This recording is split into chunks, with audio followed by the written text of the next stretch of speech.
até falei várias vezes, né, que é a respeito de cruzamentos, tá? Vou entrar nessa tecla de novo, porque eu vejo pessoas aí que estão, me perguntam, né, as pessoas assim, às vezes não sabem nem como é que mantém o peixe por várias gerações, sem fazer outcrossing, vamos dizer assim, né?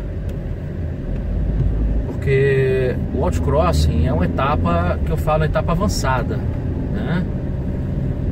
A gente tem aí o inbreeding, o line breeding e o outcrossing, né? Eu passei a fazer outcrossings após um bom tempo criando pups, tá? Comecei a fazer e já tem mais ou menos deixa eu ver aqui quanto tempo, quase 30 anos que eu faço outcrossings. Então a gente aprende alguma coisinha nesse tempo, ainda mais com quase 350 aquários e 100 linhagens, né, brincando de cruzar, né, durante 30 anos. Então é uma diferença muito grande aí, né? E os outcrossings, eles são feitos de forma ordenada e pensada, tá certo? Eu aprendi, pessoal. Teve uma pessoa para me ensinar a fazer outcrossing, que chamava Rodrigo Ziviani. Ele que me ensinou a fazer outcrossing. Eu não tive professor, tá? Aqui em Belo Horizonte a gente tem um grupo muito forte de criadores, pessoas já na área de biologia, veterinária. Essas pessoas têm uma facilidade maior aí de entender o processo, mas não são todas, tá? Eu já vi também veterinários aí querendo aprender, não o grupo de hoje, mas passaram apertado e não conseguiram aprender porque desistiram rápido, né? O outcrossing ele tem algumas características que eu observo, que são as características genéticas que existem nas crias. Porque como é que você avalia que tipo de outcrossing que você vai fazer? Você avalia pelo fenótipo, primeiramente, né? E pelo genótipo, né? Como é que você vai avaliar o fenótipo? Observando o que você tem na mão. E o genótipo? Observando o que sai nas crias, né? A gente tem aí uma cria de 60 filhotes. Você vai ver que nessa cria de 60 filhotes vai nascer assim, grande parte, normalmente, né? Grande parte igual aos pais, com qualidade inferior ou superior, ou igual, né? E você vai ter aí uma pequena quantidade de indivíduos com características genéticas diferentes, fenótipos diferentes. Vou dar um exemplo assim recente para vocês. Eu tô com Silver Lace High Dorsal, que chegou para mim da Tailândia, né? Esse Silver Lace é um peixe novo, é um peixe aparentemente conhecido, porque ele tem o gene Snakeskin, né, que é um corpo todo rosetado, ele é todo rosetado. E esse peixe é a primeira vez que eu tenho o Silver Lace, apesar de que eu já crio Snakeskins há muitos anos, né? E eu já sei mais ou menos o que sai de Snakeskins. Na cria de Silver Lace, eu tive algumas variantes. Eu tive duas crias. A primeira com o macho ou os machos que estavam com a fêmea, que nasceu basicamente Silver Lace, alguns longfins, que é a fêmea longfin. E a segunda cria, que foi com o macho que chegou, nasceram Silver Laces, nasceram Red Laces, nasceram basicamente Silver Lace, Red Lace, alguns longfins. Então, poxa, Red Lace nascer de Silver Lace, porque a gente sabe que os peixes tailandeses, principalmente os tailandeses, são peixes que são constantemente cruzados, né? Como eu faço aqui, eles fazem lá, né? Eu diria que com menos intensidade, porque os criadores lá, eles têm o que? 10, 15 linhagens, 20 linhagens. Eu tenho 100. Eu tenho um pequeno laboratório. Os caras têm a fazenda de criação lá, que tem os peixes comerciais, e eles fazem lá os cruzamentos dos peixes que eles têm, né? Eu diria que, modéstia à parte, eu entendo mais de cruzamento do que eles, tá? Porque eu tenho uma gama de peixes diferentes, de diferentes origens, nos quais eu faço cruzamento há muitos anos, e basicamente eu já sei o que eu faço e de onde tiro as compatibilizações. É simples assim, né? A gente tem que pôr a mão na massa e aprender, né? Bom, a razão dessa conversa aqui com vocês é porque há pouco tempo atrás, isso há muito pouco tempo atrás, eu recebi algumas visitas de pessoas que não eram muito, assim, não eram amigos. A gente tem no clube amigos, colegas, conhecidos, e aqueles desafetos, né? A gente tem alguns desafetos, sim.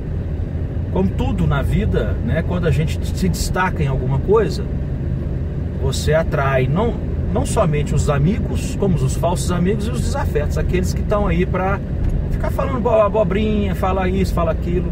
Eu já recebi algumas críticas assim, ferrenhas, de pessoas desse nível, pessoas que não criam, pessoas que estão aí, que mostram peixes na internet, se dizem bambambam, mas que assim nunca ganhou uma premiação. São pessoas que têm assim um jeito difícil, que brigam com muita gente. Quem me conhece sabe do jeito que eu sou. Eu sou muito tranquilo. Do jeito que eu falo com vocês aqui é o meu jeito, mas eu também tenho um estupim. Quando ele explode, aí acabou. Assim, demora, tá? E eu normalmente, se a coisa for uma coisa leve, eu até relevo. Hoje eu aprendi a relevar muito, porque eu não quero levar inimizade para outras dimensões, vamos dizer assim. Eu sou espírita, tá? Então eu acredito nisso. Então eu não quero levar nada de ruim aqui. Mas existem aqueles desafetos que são pessoas que brigam com todo mundo e pessoas que não aceitam, aqueles assim que estão aí, eu conto nos dedos, né? Esses desafetos, né? Tem no Rio, tem alguns em Campinas, tem em São Paulo. Poucos. Tenho agora em Fortaleza. Eu não vou falar nome porque não tem nada a ver, mas são desafetos. E esses desafetos viravam para mim, porque ele mistura muitos peixes. Esse cara aí mistura muitos peixes. Então a razão do meu vídeo é exatamente esclarecer a diferença entre mistura e cruzamento. A mistura, pessoal, é quando você tem um porco na sua casa, no seu sítio, aí você vai dar um alimento pro porco, aí você coloca lá milho, você coloca feijão, você coloca ração, você coloca resto de comida e faz aquela mistura, que é a gororoba, e joga pro porco. Você faz a mistura com o que você tem na mão, né? Hoje eu tenho resto de folha de abóbora com casca de melancia. Aí eu faço aquela mistura e jogo pro porco. É mais ou menos esse nível, tá? A mistura nada mais é do que uma forma aleatória, que você coloca os peixes no aquário, vários peixes, eles vão lá cruzando entre si, nascem crias de diversos machos, de diferentes linhagens, puros, não puros, e são peixes que não têm características definidas, tá? Numa cria você tem 70 filhotes, cada um de um jeito, né? Isto é uma mistura. Então as pessoas me criticavam, ele mistura. Para os desafetos eu misturo. Mas quem me conhece sabe que todos os meus cruzamentos, eles têm um feeling, eles têm um sentido e eles têm um objetivo. Um sentido que eu falo é Primeiramente eu traço meu objetivo. Eu quero criar determinado peixe, ou um gupe com a cauda vermelha, o corpo rosetado, a cauda sólida. Às vezes eu vejo uma foto de um asiático na internet, eu faço muito isso. E tem muita linhagem que eu tenho aqui que foi feita dessa forma.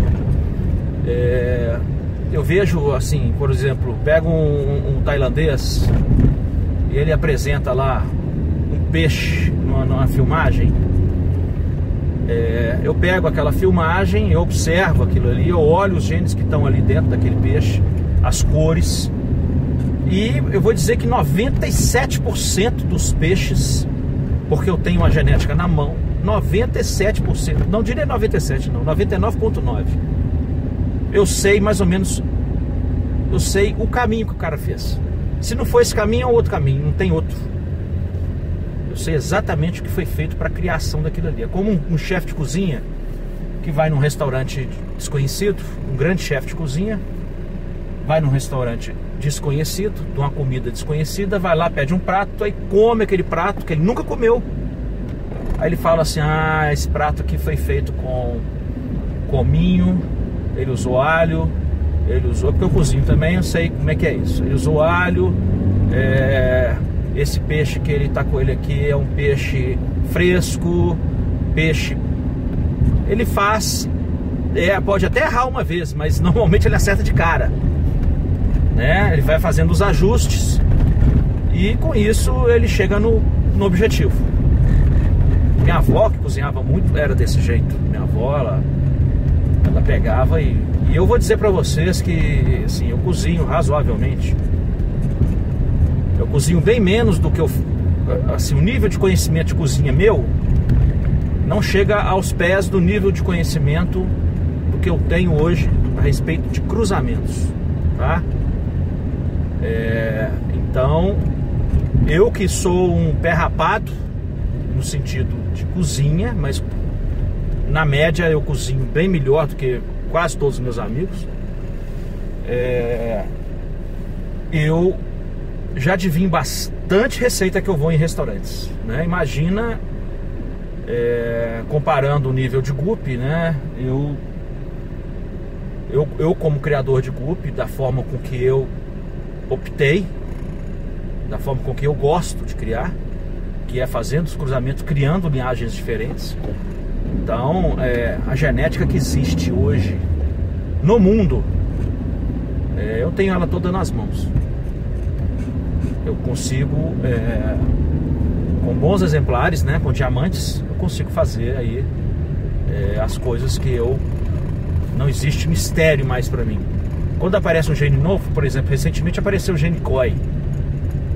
Eu já tô com forehead koi nas minhas mãos. Eu tenho o koi, que é um peixinho que tem a boquinha vermelha, mas ele não tem formato, ele tem uma característica na cabeça.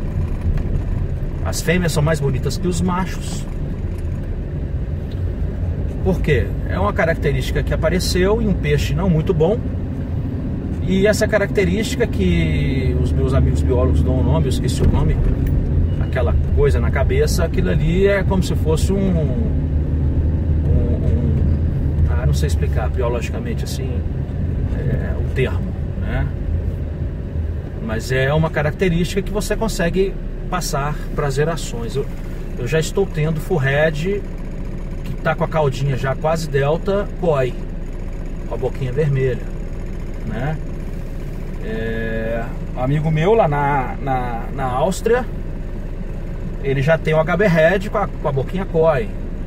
Então daí você domina os cruzamentos de cores, vermelho para azul, para verde, para amarelo. E você domina também as características de genéticas, um platino, um metal, um outro gene qualquer. Assim, as pessoas aí dão nome aos genes. Eu não tenho nome assim, esses nomes científicos todos na cabeça. Mas tem o Embag, tem os rosetados, tem o platino, tem o gene Moscou, tem vários genes aí, outros genes que eu não sei o nome, mas genes que fazem parte do meu dia a dia e que eu sei exatamente de onde vem aquilo ali e como que eu tiro, como que eu coloco, como que eu faço. Então eu quero fazer, por exemplo, um HB Blue, eu já sei como é que eu faço, um peixe muito simples. Esse peixe aí é um peixe que não tem mistério nenhum. Como um Dragon, né? Vocês já viram meu Dragon roxo, que é um sucesso hoje no Brasil. HD, meus Tigers. O Tiger que eu tenho hoje são infinitamente superiores aos Tigers que a gente vê aí até nas páginas dos tailandeses. Quem conhece minha criação sabe do que eu estou falando. Os meus Dragons coloridos a gente vê aí na mão do Joey Puta, que é um cara que não cria. Ele pega com outros criadores e ele coloca lá o mesmo nível daqueles peixes ali. E eu tenho também o Leopardo. O Leopardo é um peixe com a cravate, é um criador tailandês. Ele mostra muito nos vídeos como se fosse uma coisa que só ele tem, que é um peixe com a cauda com as pintas grandes e o corpo com as pintas grandes iguais à cauda. Eu já tenho esse peixe HD, tenho ele vermelho, tenho ele amarelo, enfim. Quem vai na minha criação, que me acompanha, sabe o que eu estou falando, né? Quem não me acompanha fala que não sabe, né? As pessoas que me criticam, que são essas pouquíssimas pessoas que existem por aí, elas falam que eu misturo, né? Que eu faço ração de porco. Só para começar, assim, não é bem o termo só para começar, não. Eu tenho uma forma de avaliar o criador. A gente tem o criador que é o reprodutor de peixes, aquele que mantém as liagens, aquele que mantém a qualidade, mas perde às vezes a fertilidade. Nós temos aquele criador que pega sempre peixe dos outros e está sempre perdendo na terceira ou quarta geração. Nós temos aqueles criadores que mantêm as linhagens. Eu, por exemplo, eu tenho uma linhagem de Black que eu tenho ela há quase 30 anos. 3/4 Black. Teve épocas assim difíceis na minha vida que esse peixe quase se perdeu, mas assim, atualmente esse peixe já está retornando com a força total, vamos dizer assim, né? É a mesma linhagem. Às vezes a gente passa com uma pessoa, pega de volta. Então eu tenho linhagens que eu tenho 30 anos que eu estou com elas, linhagens de qualidade. Então a gente tem aquele criador também, que é um criador que ganha até bastantes exposições, mas é um criador que com poucas gerações ele perde o peixe. Seja por maioria das vezes por consanguinidade e alguns até por seleção. A gente vê bons criadores aí que até ganham torneios, não digo no Brasil, mas no mundo todo. Estão aí sempre trocando as linhagens, porque tem a linhagem na mão durante 1 a 2 gerações. Às vezes tem poucos aquários, não consegue manter e não tem material genético, não sabe cruzar, né? Eu, por exemplo, quando eu pego uma linhagem, eu já faço cruzamento com ela. Eu já cruzo ela com vários peixes. Vocês podem ver nos meus vídeos aí alguns aquários que tem peixes aí com fêmeas diferentes dentro do aquário. Então eu vou sempre fazendo o trabalho inbreeding, line breeding e outcrossing do mesmo peixe junto. Então com o inbreeding você mantém, com o line breeding você melhora, e com o outcrossing você descobre e melhora, né? Então eu faço isso direto e é fato. Às vezes eu pego uma linhagem aí que não tem no Brasil, por exemplo, a linhagem recém-chegada, ou a linhagem que o criador manteve lá de um tempo e perdeu, e eu com poucas gerações eu já recupero, eu já melhoro, já transformo, porque eu tenho na mão chaves e chaves e chaves. Eu tenho uma penca de chave de 1000 chaves na mão, chaves mestras de vários tipos de fechaduras. Quem acompanha meus vídeos sabe o que eu quero dizer. Isso é um termo que eu inventei, tá certo? Eu mesmo chegava na estufa e olhava o peixe e já pensava assim: esse peixe aqui, acho que a chave dele é essa aqui. É um termo que eu inventei, uma forma que quem me acompanha sabe. A chave é aquilo que abre as fechaduras. Então a chave é aquele peixe que você usa em determinadas linhas e ele abre a genética. Ele mantém e melhora a genética. Então as chaves são chaves todas de diamantes. São chaves aí de linhagens que a maioria das chaves eu fiz. As chaves, eu pego um peixe que é recessivo e eu faço esse peixe ficar excelente E com aquele peixe excelente eu pego um peixe compatível, que às vezes nem é tão excelente, na hora que eu cruzo, já tiro aquele compatível excelente. Aí vou melhorando, né? Com as chaves eu melhoro praticamente todas as minhas linhagens. E eu sempre mantenho as chaves puras também, sempre melhorando elas. Às vezes no cruzamento sai a chave de novo melhor do que a chave original, aí eu já volto com ela. É um processo de vai e volta, assim, constante de várias linhagens juntas, tá certo?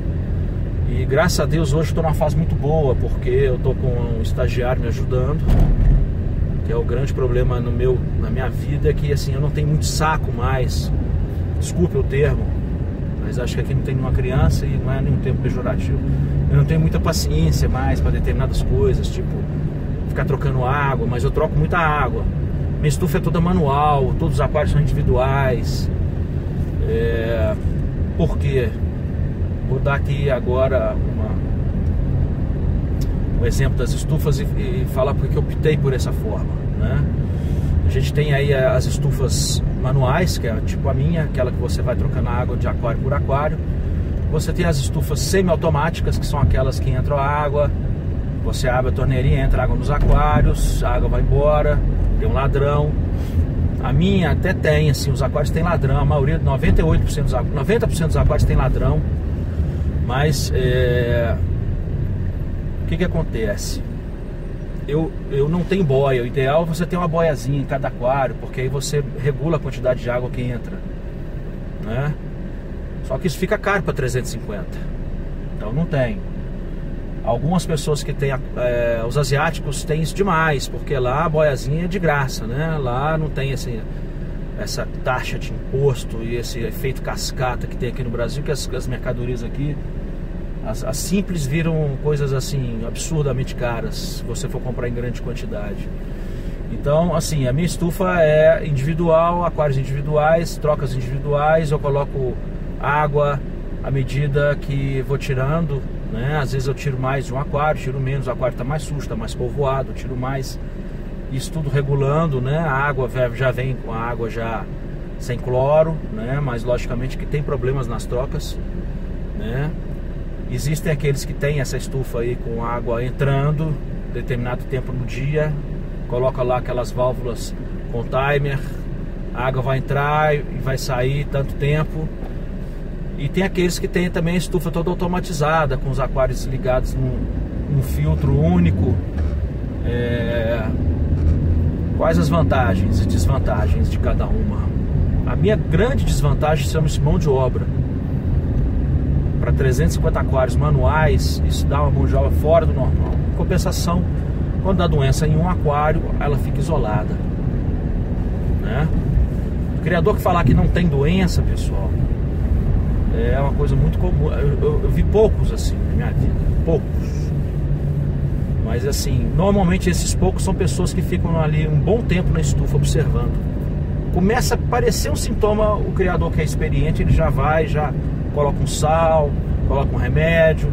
Mas assim, as estufas que tem esse sistema aberto, vamos dizer assim, com os aquários todos comunicantes, isso aí se torna uma tarefa meio complicada, porque se o criador ele entra numa fase em que ele não tem tanto tempo para ficar na estufa observando, ele vai ter problema. Vai aparecer doença em um aquário, aquilo ali vai espalhar e esse criador vai começar a ter uma perda generalizada, tá? Já tem casos aqui em Belo Horizonte, pessoas que começaram a criar dessa forma e que hoje tem a estufa automatizada, mas em pequenos lotes. Em vez de ter um grande lote de aquários, todos juntos, ele tem um lote de 5, 6 aquários para cada SAMP, vamos dizer assim. Então, se der um problema, ele vai perder no máximo 6 aquários, né? A pessoa que coloca isso aí para todos já é mais complicado, porque se aparecer um problema em um, e o que acontece? Aquele que ainda tem um costume de ficar pegando peixe toda hora de outros criadores, o que acontece com os peixes que você pega de fora, tá certo? Muitas vezes, a maioria das vezes, o criador é idoso, os peixes são saudáveis. Só que existem aqueles peixes com fatores de consanguinidade altos, médios, baixos, E o que acontece com esses peixes de consanguinidade alta, vamos dizer assim? Que às vezes não aparece em uma, em duas, em três gerações, mas na quarta já está o peixe já totalmente já... O que acontece? Existem alguns criadores que têm são criadores excelentes, sim, ganham prêmios, e eles mantêm os peixes consanguíneos aí algumas gerações, mal cruzam entre duas linhas que ele tem lá, mas está sempre cruzando entre elas. O que vai acontecer? Vai chegar um ponto, as duas vão estar muito já consanguíneas, então por mais que ele faça esse cruzamento, ele vai esgotar, assim, o choque de sangue que a gente fala não vai existir mais, então o peixe ele vai entrar em declínio. Então muitas vezes você compra um peixe de um criador desse, que tem uma água lá, uma água com muitos minerais, uma água excelente, o aquário totalmente limpo, sem... Aí esse peixe que já tem uma consanguinidade alta, ele tem uma resistência baixa, mas ele vive bem lá na mão daquele criador, porque ele é um criador que ele tem um cuidado excepcional com os aquários, ele tem um cuidado excepcional com a água, com a alimentação. Aí você vai e coloca na sua criação, que às vezes é uma criação mais rústica, igual a minha, e esse peixe não dura uma semana. Não dura uma semana. Mesma coisa de você pegar lá Mesma coisa de você pegar aí, vamos dar um exemplo aí, um menino criado em apartamento e colocar ele no meio da roça lá, no chão batido. Esse menino vai adoecer e vai, né? Não tem ali as defesas, né? Então, as bactérias estão presentes, assim, tá tudo presente na água. Só que o peixe, ele tem um grau de resistência alto. O selvagem aqui em Belo Horizonte, ele vive na Lagoa da Pampulha, que é a lagoa que tem aqui, com mercúrio, com cloro não, com químicos pesadíssimos. Tá lotado de peixe selvagem lá. Vai colocar um full-head lá, vai colocar um moscou, o peixe não dura meia hora, né? Então, você quando tem uma criação muito limpinha, muito assim arrumadinha, quando você vende o peixe, quando você passa isso para as pessoas, elas normalmente vão ter problemas. Até o lojista mesmo vai ter problema. Bom, na minha estufa, vocês viram, tem um aquários lá que tem água verde. Às vezes eu deixo não tão limpo, porque eu quero que os peixes realmente morram, aqueles fracos. Eu não quero peixe fraco na minha estufa. Então existe uma seleção natural aí, entre aspas, disso daí. E nem sempre eu consigo peixes aí com a caudinha perfeita. Vocês verem os meus resultados nos shows, eu ganho pouco em macho em relação ao que eu ganho em fêmeas, porque os machos têm a cauda hipersensível, as fêmeas nem tanto. Aí eu tenho fêmeas gigantescas, porque elas comem o tempo todo. Meus aquários são mais rústicos. E eu tenho machos aí lindos, mas muitas vezes com problemas de cauda. Às vezes ele tem um rasgadinho na cauda, ocasionado exatamente por essa condição. Em compensação, aqueles criadores que têm água hermeticamente limpa, os aquários limpos, você vê muitos peixes com a cauda perfeita. Eu estou tentando chegar nesse meio termo aí, né? Hoje, com a mão de obra que eu estou tendo de ajuda, realmente meus peixes estão muito melhores. Hoje eu tenho machos lá perfeitos para show, peixes jovens ainda, estou preparando para o Mundial, né? E eu espero que até lá eu tenha bastante coisa, né? Tem também uma surpresinha aí durante o ano, que eu vou falar ainda para vocês mais para frente, deixa eu concretizar, que é exatamente uma coisa assim muito boa que, se Deus quiser, eu vou dar conta de fazer, de conseguir. Mas então assim, o processo de criação são vários tipos de... Existem aqueles criadores, por exemplo, você vê os polos de criação com peixes comerciais, como o polo de Muriaé, que lá eles criam guppies, né? Eles não conseguem criar guppies num padrão de qualidade show. Por quê? Eles criam em tanques escavados, em tanques de lona, os peixes na água muito verde, muito peixe junto, e o manejo que eles têm de colocar o peixe no saquinho, uma coisa assim muito rústica, muito ainda grosseira pro guppy, né? Então o guppy, ele sente, na hora que coloca no aquário do lojista, o peixe... E olha que são peixes, às vezes, cruzados, mestiços, né? Mestiço é que vem de misturas, não de cruzamentos, né? Aí o que acontece? Ele vai começar a ver que aqueles peixes de padrão tal não vão bem. Aí ele vai começar a criar peixes cada vez mais rústicos, né? Cada vez mais resistentes e às vezes sem muito padrão. Mas é um peixe que sobrevive bem lá no manejo dele. E é um peixe que no comércio é bem aceito. O peixe tem a cauda bonita, não é um delta, não é um half moon, é um meio termo, dorsal razoável, mas não tem formato direito. Mas é um peixe que agrada quem não entende, né? E ele pode ser vendido aí num preço, assim, um preço razoavelmente bom pelo trabalho que a pessoa tem, né? Então é isso, assim, acho que é isso que eu tinha que falar para vocês, né? Eu acho que cada um tem que se adaptar à forma com que consegue criar. Às vezes o cara, ele é uma pessoa que tem uma certa dificuldade com o tempo, aí tem que lançar a mão desses apetrechos tecnológicos aí para ajudar nas trocas. Em compensação, às vezes você tem uma pessoa aí que tem mais tempo, aí ele já opta por uma criação mais rústica, não tem dinheiro também para investir em tecnologia, aí coloca os peixes em caixas, eu acho que de todo jeito, pessoal, você tira bons peixes, desde que você tenha aqueles 3 pilares que eu falei na minha última videoaula, né? E existe uma outra coisa que se chama olho do dono, né? O dono tem que estar de cima, né? São os 3 pilares e o dono em cima. Você tem que perder um tempo ali observando, você tem que perder um tempo ali fazendo as suas observações, que é para você estar aprendendo. Você aprende, os peixes te ensinam diariamente coisas diferentes. Às vezes você aprende com os fracassos, a maioria das vezes, né? Mas é isso, né? Tem que pôr a mão na massa e desenvolver, né?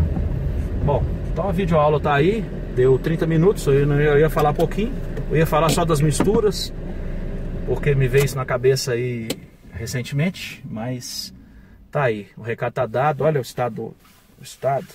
Ô, gente, eu não sou barrigudo assim não, viu? Aqui a protuberância aparece mais. Mas beleza, brincadeira aí, viu? E a gente vai se vendo aí, até a próxima videoaula.